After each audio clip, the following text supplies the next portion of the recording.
जय गजानन जयतु संस्कृतम. या संपूर्ण निरूपणाच्या निमित्ताने ज्या वेगवेगळ्या गोष्टी आपण अनुषंगिकरित्या समजून घेतोय त्यातल्या एका वेगळ्या गोष्टीकडे आज मला मुद्दाम आपलं लक्ष वेधायचं आहे आणि ती गोष्ट आहे संस्कृत भाषेची शब्दसंपदा आणि त्या शब्दसंपदेच्या माध्यमातून प्रगट होणारी अर्थसंपदा. कारण एकेका शब्दाचे वेगवेगळ्या प्रकारे अर्थ केले जातात, वेगवेगळ्या प्रकारे अर्थ घेऊ शकतो आपण, समजून घेता येतं. आणि म्हणून दत्त महाराजांनी जे 24 गुरु केले त्या 24 गुरूंमध्ये जे वेगवेगळे तत्व आपल्याला समजायचे ते तत्व समजून घेत असताना त्यांनी वापरलेल्या 2 शब्दांच्या आधारे आपण 3 गोष्टी समजून घेऊ शकतो अशी मजेदार रचना आहे. 2 शब्द कोणते वापरले टप्प्याटप्प्याने पुढे त्याचं वर्णन येईल, पण 2 शब्द आपल्या समोर आहे, रस हा आणि मधु हा. गंमत अशी आहे, हा शब्द त्यात वापरला जहाती असा धातू आहे, चोरणारा, काढून घेणारा या अर्थाने शब्द तो वापरलेला आहे. मधु हा असा एक शब्द वापरला, रस हा असा एक शब्द वापरला. काही जागी त्याचं विवेचन करताना वेगळे अर्थ कसे घेता येऊ शकतात पहा. मधु शब्दाचा अर्थ मध आपल्याला सहज समजतो, हा म्हणजे काढून घेणारा असा जर अर्थ घेतला तर 2 कीटकांचा विचार करता येतो. कोणते 2 कीटक?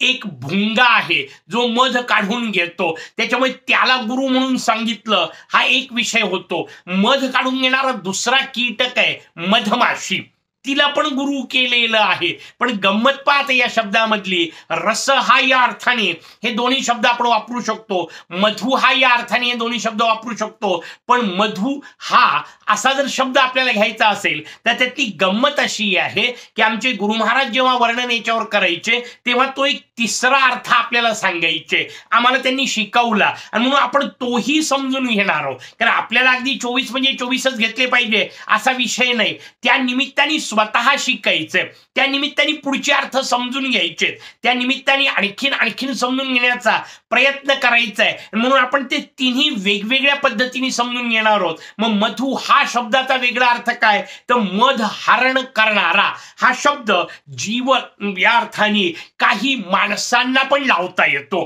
कारण जे त्या मधमाशीच्या पोळ्यातलं मध काढून घेतात त्याला मधु हा असा शब्द आहे आणि म्हणून त्यालाही गुरु केलं असे आमचे गुरु महाराज आम्हाला सांगायचे त्या शब्दाच्या आधारे. पण आपल्याला आता सांगितलं तसं 2 कीटक असाही विषय सर्वत्र आहे, मध काढून घेणारा माणूस असा तिसरा एक अर्थ आपल्या समोर येईल. जेव्हा टप्प्याने येईल तेव्हा आपण त्याचा विचार करू. आता मात्र आपल्या समोर जे रस हा शब्द वापरला त्या रस हा शब्दाच्या माध्यमातून ज्या 2 कीटकांचा विचार येतो, गंमत अशी आहे एकमेकाच्या पूर्ण विरोधी अशा प्रकारच्या गोष्टी या 2 कीटकांच्या जीवनात पाहायला मिळतात आणि म्हणून या 2 कीटकांचा आपण वेगवेगळ्या भागात विचार करणार आहोत. पहिला स्वाभाविक कोण आहे? भुंग्याचं वर्णन आपल्या समोर आलं, मध ग्रहण करणारा म्हणून त्याला मधुकर असंच नाव आपल्याला सगळ्यांना माहिती असलेलं आहे. तो जो भ्रमर आहे, भ्रमर शब्द द्विरेफ, किती वेगवेगळे शब्द संस्कृत भाषेत आहेत. द्विरेफ का वापरला? भ्रमर, याच्यामध्ये 2 र आहेत म्हणून द्विरेफ. षटपद त्याला म्हटलं कारण कीटकांना 6 पायांचा विषय आहे, तो विषय आपल्या समोर वापरला.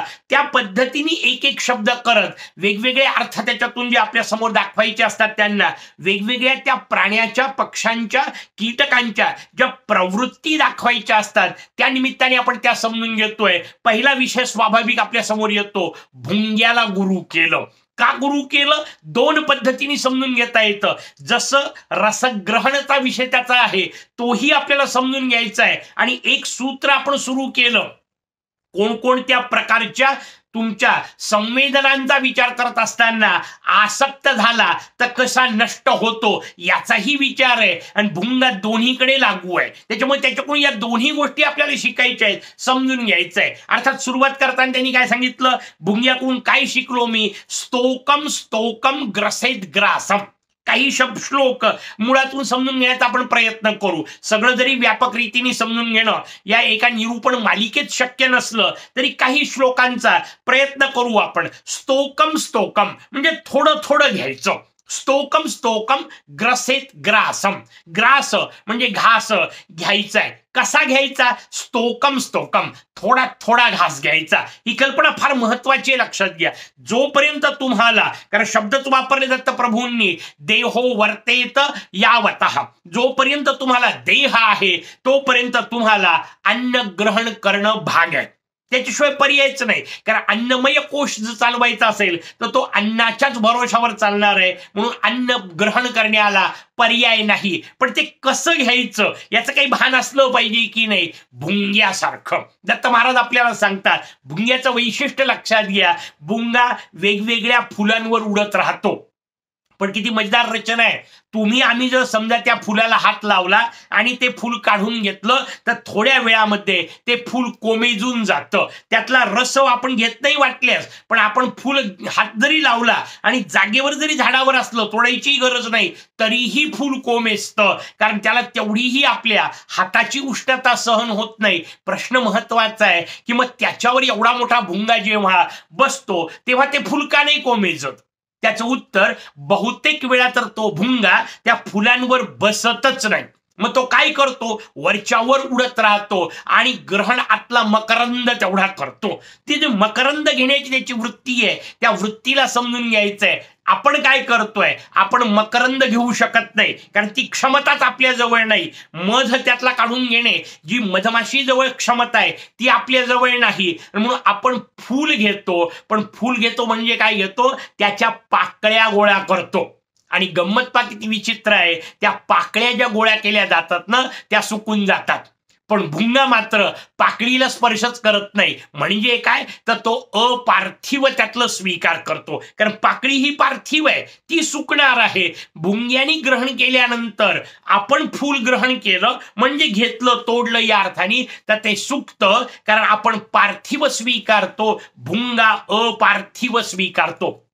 मकरंद घेणे या अर्थाने, रस त्यातला या अर्थाने मी अपार्थिव शब्द वापरतोय. आणि म्हणून तो रस ग्रहण करतो, त्यातल्या पुढच्या तत्वापर्यंत पोहोचतो. भुंगा त्या फुलाच्या वरच्यावर उडत राहतो आणि त्यातून थोडा थोडा थोडा थोडा घेतो. तो थोडा घेत असल्यामुळे ते फूल सुकत नाही.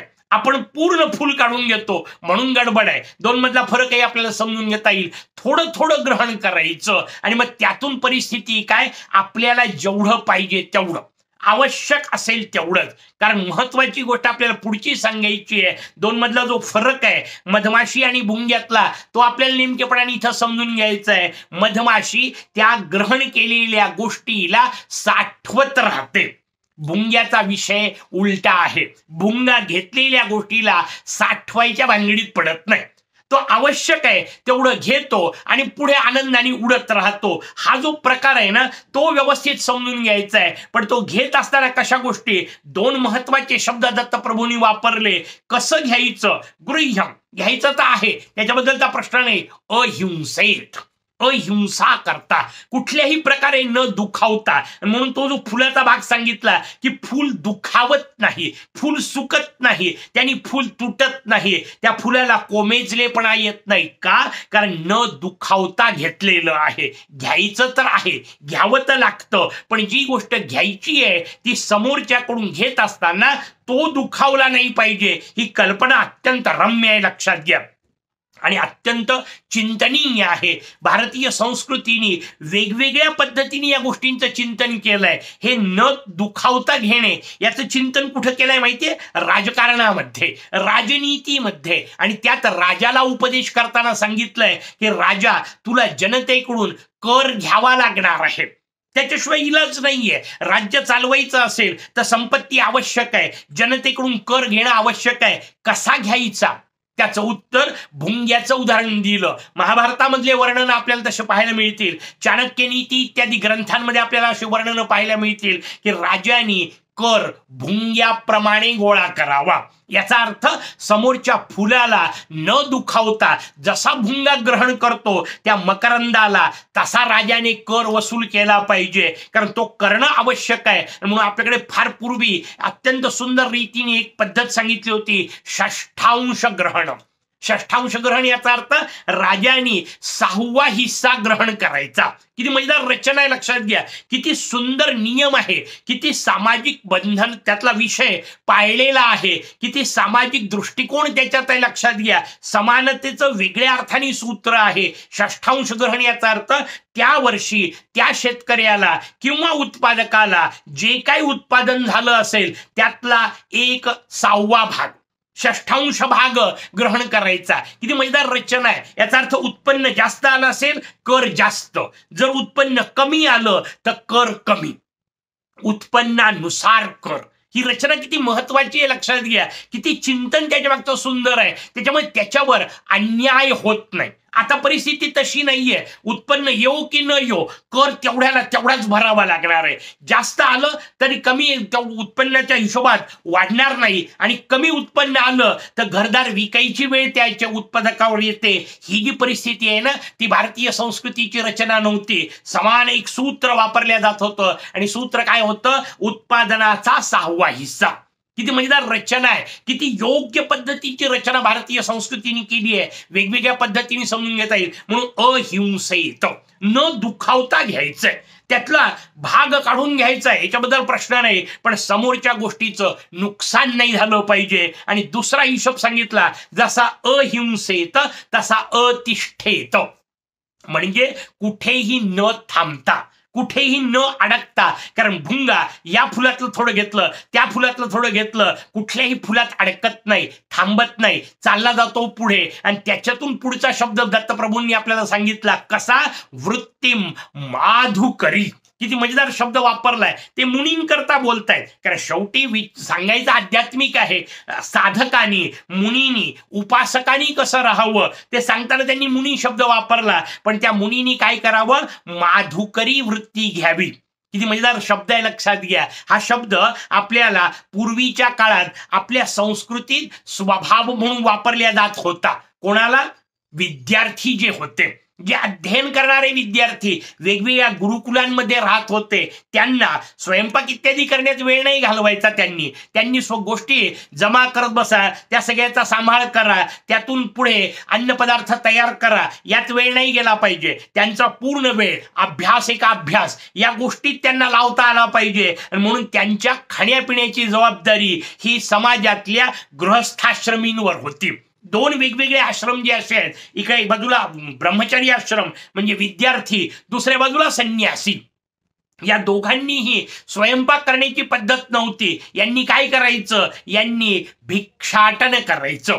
मग त्यात संन्यासाकरता जो शब्द आहे तो भिक्षा मागणे आहे. विद्यार्थ्यांकरता जो शब्द होता ना, आधीच्या पिढीच्या आपल्या लोकांना माहिती आहे, नवीन काळात हे शब्द मागे पडले, कारण या प्रवृत्तीच मागे पडल्या. पण आजही अनेक आश्रमांमध्ये पाहायला मिळतं, अगदी 100% संपला असातला भाग नाही, कमी झालेला आहे समाजातला. ते विद्यार्थी माधुकरी मागून जगायचे. तो शब्दच तसा मजेदार होता. का माधुकरी? त्याचं उत्तर आहे, त्यांनी एकाच घरी नाही जायचं, एकाच घरी नाही जेवायचं, एकाच घरी बसला तिथंच पोटभर जेवला असं नाही करायचं. का? कारण त्या एकावरच ताण येईल. मग त्यांनी काय करायचं? 5 घरी मागायचं, थोडं थोडं मागायचं. 5 घरातून थोडं थोडं, एक वाटी मिळालं तर त्या कुठल्याही घरावरही ताण येत नव्हता, आणि याला मात्र पुरेसं मिळत होतं. ही जी रचना आहे ना, ती फार महत्वाची आहे. म्हणून भुंग्यांकडून मी काय शिकलो? दत्त महाराज आपल्याला सांगतात, पहिली गोष्ट, पार्थिवाचं ग्रहण नाही करायचंय, अपार्थिव स्वीकारायचंय. शाश्वत जे आहे ते मध तत्व स्वीकारायचंय, कारण फुल नष्ट होणार आहे, पाकळ्या सुकून जाणार आहेत, अशाश्वत स्वीकारायचं. ही गोष्ट शिकलो. थोडं थोडं स्वीकारायचं, ही गोष्ट शिकलो. समोरच्याला न दुखावता ग्रहण करायचं, ही गोष्ट मी भुंग्याकडून शिकलो. कुठेही थांबायचं नाही, ही गोष्ट मी भुंग्याकडून शिकलो. पण भुंग्याकडून दुसऱ्याही बाजूनी शिकले. कोणता? एक विषय ते आपल्या समोर मांडतात की हाच भुंगा जर थांबला तर काय होतं? त्याचं उत्तर आपण जी दुसरी रचना पाहतोय की वेगवेगळ्या संवेदनांमध्ये अडकला तर पंचायत होते, तसं गंध संवेदनाच्या माध्यमातून नष्ट होणारा जीव म्हणून सुद्धा भुंग्याचा विचार करता येतो. कारण तोच भुंगा रसाकरता तर अडकत नाही, पण गंधात अडकतो. कुठल्या? त्याचं उत्तर आहे कमळाच्या.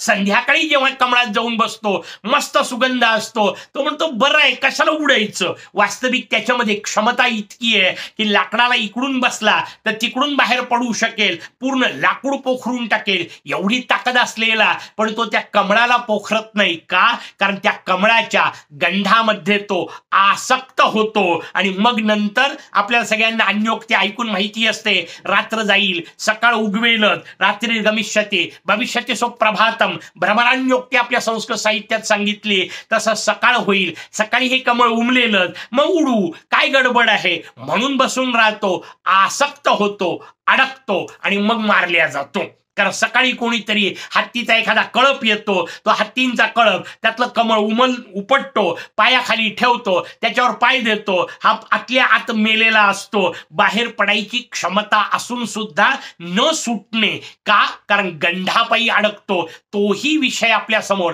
दत्तप्रभू सांगतायत. आणि म्हणून ते भुंग्याला गुरु करतायत. त्यांनी मधमाशीला पण गुरु केलं. उलटी प्रवृत्ती कशी? पुढच्या भागात. तोपर्यंत जय गजानन.